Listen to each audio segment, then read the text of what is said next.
All right, Steeler fans, it is time for the winners and losers segment. Unfortunately, when you have these games, it's just not pretty. Let's start with the winners as we always do. Pat Freiermuth finds his way on the winner list for the first time this season. 5 catches, 111 yards, a 22.2 yard average. He had 2 touchdowns, a 68-yard long, and 6 targets.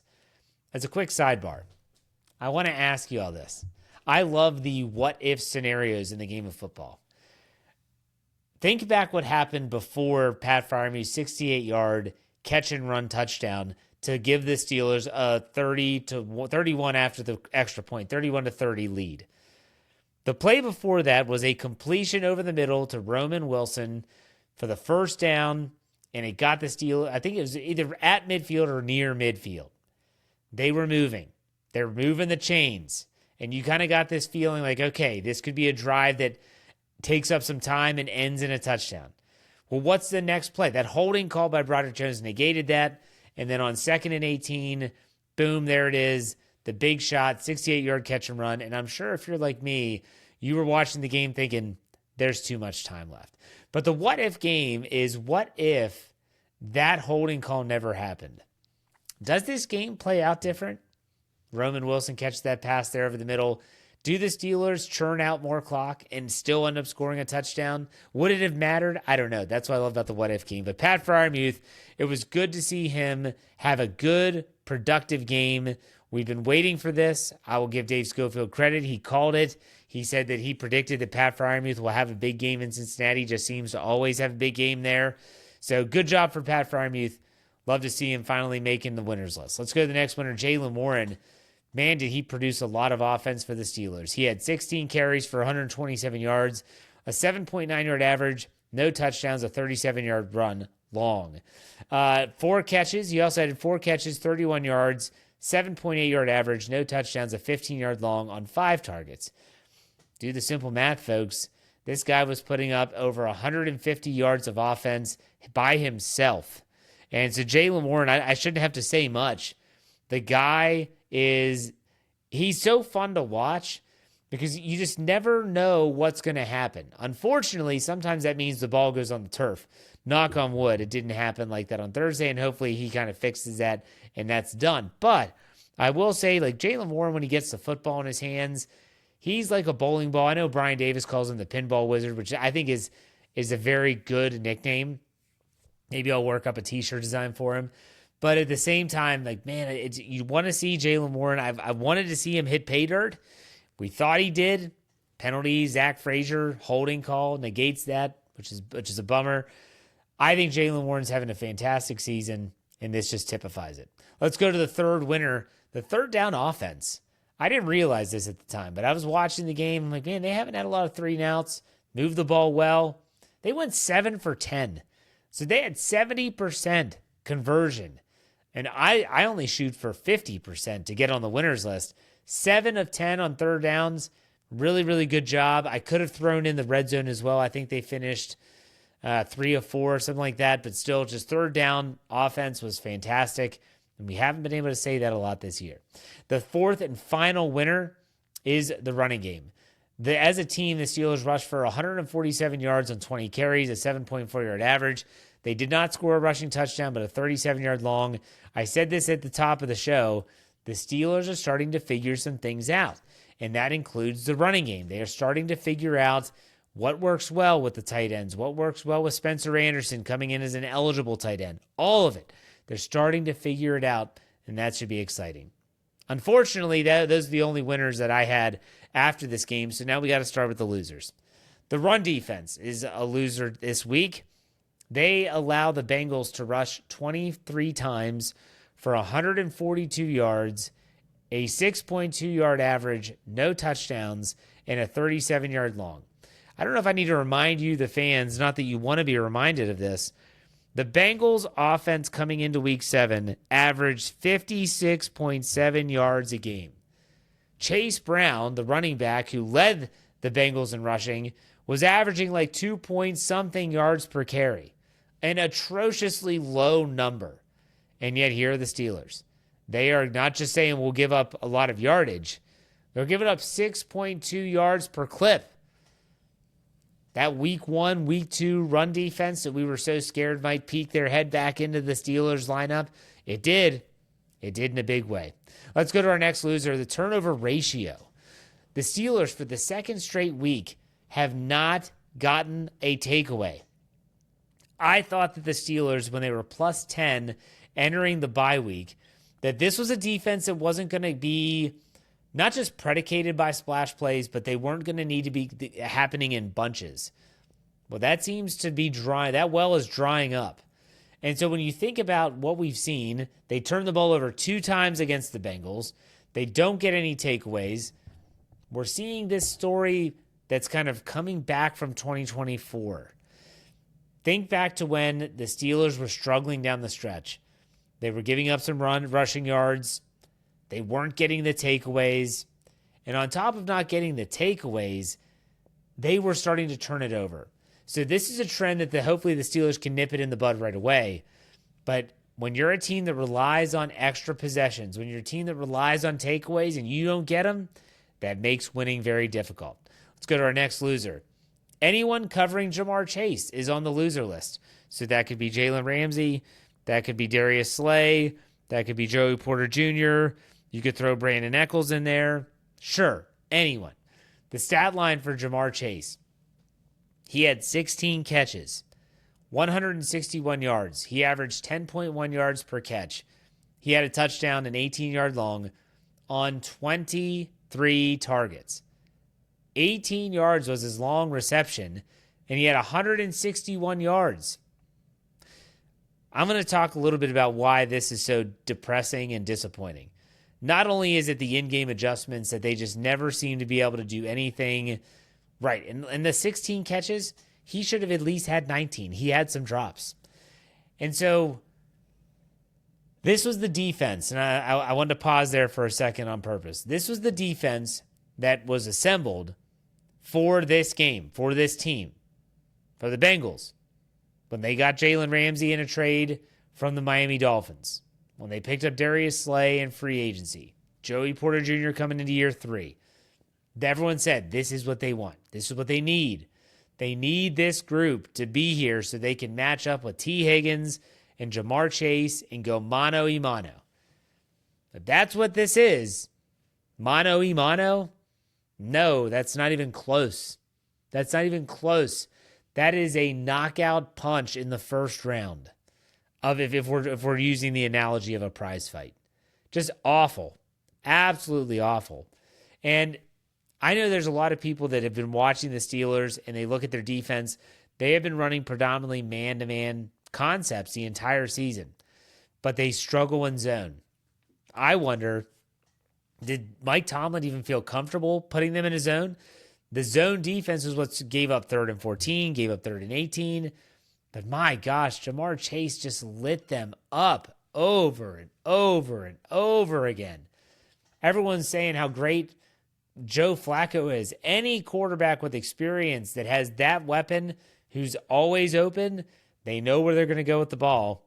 So anyone who covered Jamar Chase, congratulations, you are on the loser list. All right, let's go to the next one, the time of possession.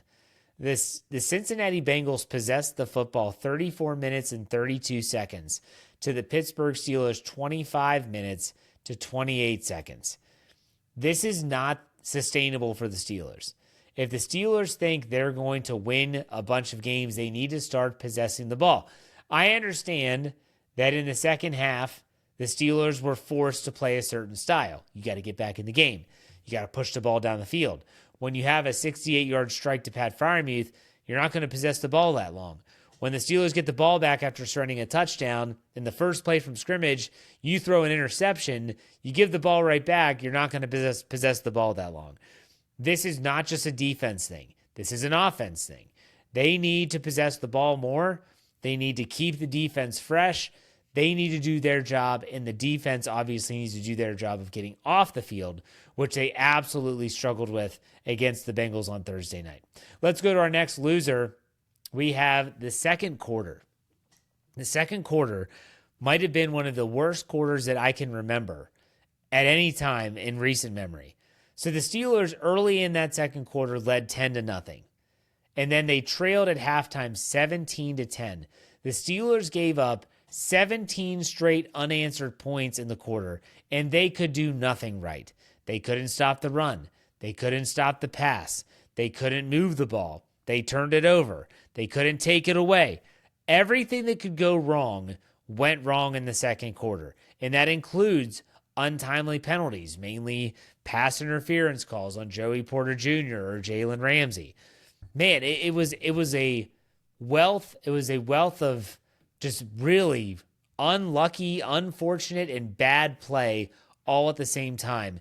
The second quarter deserves to be on the loser list, no doubt about it. Let's go to our next loser, penalties. Penalties. The Steelers were penalized 7 times for 59 yards. This is coming off of 10 penalties last week. It's not fixed. If Mike Tomlin said it was fixed, it is not fixed at all. At all. The penalties continue to be an issue. We talked about two really key penalties, mainly the Zach Frazier holding call. That definitely hurt. But then you talk about Broderick Jones getting flagged for holding, and I know that it turned out okay because they scored on the next play. Those are the type and by the way, that Broderick Jones penalty, that holding call on that completion, that was bogus.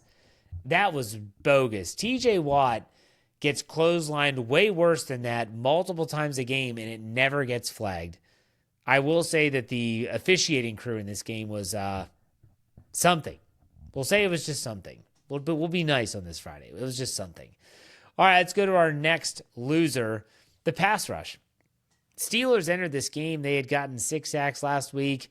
I think they got a handful before that, a ton of quarterback hits and pressures. They got to Joe Flacco 2 times and only had 6 quarterback hits. Now, I want to be honest here. I know a lot of people, when they hear Mike Tomlin speak, they turn it off. Mentally, they turn it off. Physically, they turn it off. Doesn't matter. They just say, I'm not doing this. I get it. The dude blows smoke a lot.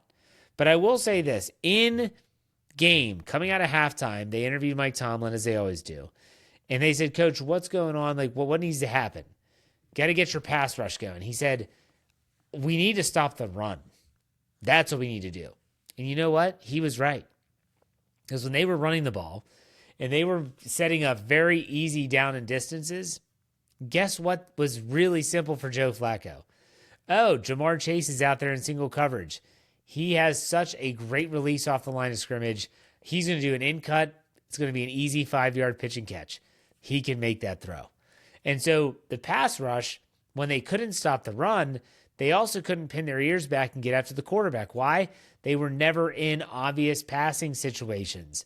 It was constantly these third and mediums. And so Joe Flacco is, think about it, gets the ball in his hands, 1, 2, 3, back foot hits, ball's out. What pass rusher is getting to him at that time? The only thing that they didn't do that they usually do is get their hands on passes, meaning if they can't get home, they jump and try to knock it down. They weren't able to do that. That's one of the reasons why the pass rush was not effective. It wasn't just the fact that, TJ Watt stinks or all this stuff. No, there was way more to this than just the stat line, and I wanted to bring that up for sure. Let's go to our next loser, the game plan. I mean, there were times I'm watching the screen saying, what the hell is going on? Not just with covering T. Higgins and Jamar Chase, but at the end of the game, so the Steelers go ahead 31-30. Pat Freiermuth has the 68-yard catch and run, and everyone's on cloud 9. And there's Bengals fans that look like they're getting ready to cry again in the stands. And so here you have Joe Flacco with just over 2 minutes left, and he's got all the time in the world, timeouts to spare. They can do whatever they want, technically, but you know they're going to throw the football. Why wasn't Nick Herbig in the game? Why did we see Alex Highsmith, who all I saw him do was spin directly into the tackle multiple times? Why don't you have your better pass rusher out there? Those are the coaching decisions that I question.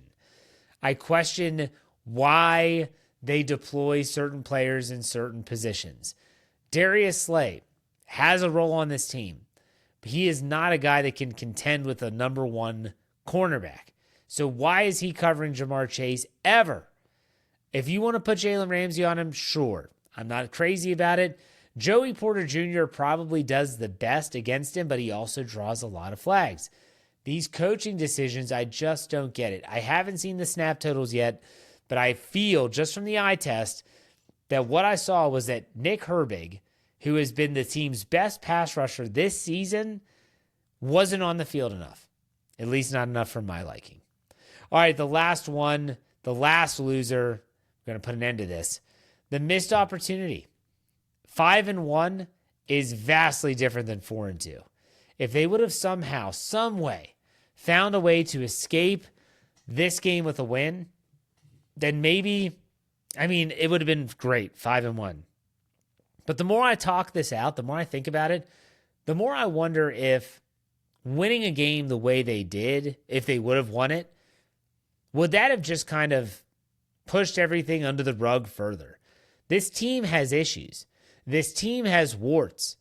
And if anyone thinks that just, the Steelers is going to show up and because they win games, they're just going to not focus on those things. That happens. I hope people realize that. That does happen. And so when I think about this loss, maybe this is kind of a gut check for a lot of players. Gut check for the secondary for sure. Oh, you thought you were real good last week. Yeah, going against who? Jerry Jeudy? And you go against T. Higgins and Jamar Chase. Jamar Chase goes for 160 plus, and T. Higgins goes for over 90. What are we doing? What are we doing? I know that the loss sucks, and 5-1 is vastly different than 4-2. But maybe that 4-2 could actually prove to be beneficial. I don't know. Maybe that's lipstick on a pig. Who knows? But let's finish this up like we do every Friday. And I always try to do this, even if it's after a Thursday night game, with a heart-to-heart. So I understand that this is a deflating loss. But I want to make something very clear. In my opinion, in my experience with coaching and playing sports, and I did not play it at a high level, so I'm not about to say that. But in my experience, especially as a coach, when you lose a tough game like this, I always said, I told my team this all the time, this is done. I can't change this. The response is what's going to be telling to me. So in other words, if the Steelers take this little mini bye and they use it wisely, and it's not just to get healthy and all that stuff, but they use it to figure out what's going on. They use it to figure out exactly what the issues are. And they come out on Sunday Night Football against Green Bay, and they win that game, and they look good doing it. And then Indianapolis comes to town, and they beat Indianapolis, and they look good doing it. Then we might not look back on this loss and say that was when everything went south. We might look at this loss and say maybe that was when some things really got fixed. We don't know. And I know that I'm an optimistic guy, especially with the Steelers, and I know there's plenty of you listening to this, watching this, and say, Jeff has lost his mind. This is just the beginning of the end. You could be right, but then so could I. We got to see how it plays out. And I want to remind everyone, we're going to be there with you every step of the way, win, lose, or draw, at the Steel Curtain Network. Make sure you check out all of our podcasts at the Steel Curtain Network, wherever you get your podcasts. If you're watching this segment on YouTube, know that we have so much more, like the rest of my Let's Ride podcast, on our audio-only platform. Wherever you get your podcast, search Steel Curtain Network. And also check out steelcurtainnetwork.com. Really proud of that website. Totally free. Go to the website. You have the store at the top. If you want to buy some of our merch, you can log in, create an account for free, comment on all the articles. Love to have you. steelcurtainnetwork.com. But that does it for me, folks. I know it's going to be a long weekend. Sit back, relax, enjoy. We'll be back with you on Monday. No doubt about it. But you know he finishes up. Be safe, be kind, and God bless. Have a great weekend. We'll see you on Monday. Go Steelers.